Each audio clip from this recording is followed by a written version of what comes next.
मोजिंग ने गुआनशुन से कहा कि छोड़ो इसे, मुझे तुम्हारी मदद नहीं चाहिए, मैं खुद से लाइंस की प्रैक्टिस कर लूंगा, तुम्हारे जैसे बेवकूफ से मुझे कोई उम्मीद करनी नहीं चाहिए थी। ये सुन के गुआनशुन को खुद पे गुस्सा आया और उसने कहा कि मुझे एक और मौका दो, मैं फिर से गलती नहीं करूंगा। सच में उसने कोई गलती नहीं की, वो पूरा कैरेक्टर में घुस गया था। जब किस की बारी आई तब मोजिंग के चेक्स रेड हो गए और उन दोनों की धड़कन तेज हो गई। लेकिन किस होने से पहले ही डोरबेल बजा तो तुरंत ही मोजिंग ने उसे दूर किया और भाग के दरवाजा खोलने गया कि मेरे बेडरूम में जाके छुप जाओ और कोई भी आवाज मत करना। गुआनशुन बहुत ही गुस्सा हो गया कि आखिर मेरा रोमांस बर्बाद करने कौन आ टपका। वो जीजू था। गुआनशुन छुपके से उन दोनों को देखकर सोच रहा था कि आखिर ये कमीना है कौन। मोजिंग स्माइल के साथ बातें कर रहा था कि तो तुम यहाँ पे ये पूछने आए हो कि तुम सुमो को कैसे पा सकते हो। ये सुनकर गुआनशुन चमक उठा कि ओहो ये तो ब्रेकिंग न्यूज है।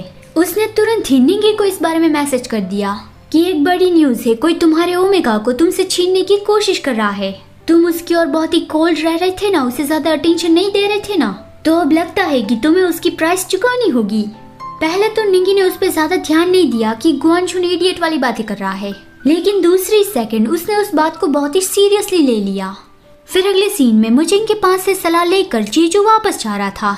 मोजिंग ने उसे बताया था कि जब प्यार की बात आए तब तुम्हें इतना जेंटल बने नहीं रहना चाहिए, तुम्हें थोड़ा अग्रेसिव बनने की जरूरत है, और खासकर जब ओमेगा की बात आई। जीजू तुम सुमो की और काफी ज्यादा जेंटल रह रहे हो, उसका पार्टनर बनना और उसका भाई बनना उन दोनों में काफी ज्यादा फर्क है। अगर तुम्हें उसका अल्फा पार्टनर बनना है तो तुम्हें उसकी ओर थोड़ा अग्रेसिवली बिहेव करना होगा।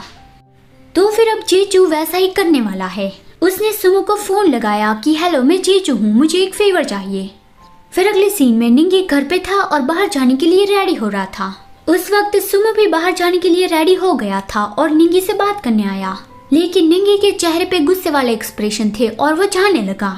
सुमो उसे बुला के उसे रोकने की कोशिश करता है और उससे माफी मांगने लगा कि आई एम सॉरी निंगी, मुझे ऐसे ही तुम्हारे स्टडी रूम में जाके तुम्हारी चीजें चेक नहीं करनी चाहिए थी। सुमो को लगा था कि हर बार की तरह निंगी बिना उसकी बात सुने चला जाएगा, लेकिन निंगी यहीं पे खड़ा था।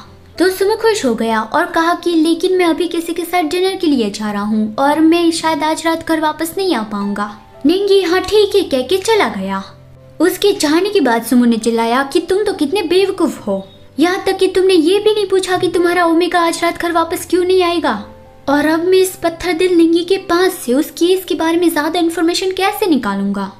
फिर वो पहुंचा डॉक पे, जहाँ पे एक बहुत बड़ी यॉट थी, लेकिन बाहर कोई भी नहीं था। तो सुमो सोचने लगा कि मुझे लगा था कि यहाँ पे तो आज एडवर्टाइजमेंट का शूटिंग है, लेकिन मुझे कोई दिख क्यों नहीं रहा है, क्या आज अप्रैल फुल है। तभी जीजू यार्ड से नीचे उतरा और उसके चेहरे पे बहुत ही गुस्से वाले एक्सप्रेशन थे। उसे देखकर सुमो थोड़ा चौंका और स्माइल के साथ कहा कि ओ तो ये तुम हो, तुम्हें बस मुझे मैसेज कर देना चाहिए था, इतना ज्यादा मिस्टीरियस बनने की क्या जरूरत थी। जीजू ने कहा तुम्हारा हाथ लाओ। सुमो मना करने लगा कि कोई बात नहीं जीजू, मैं खुद ही वहाँ पे ऊपर चल सकता हूँ।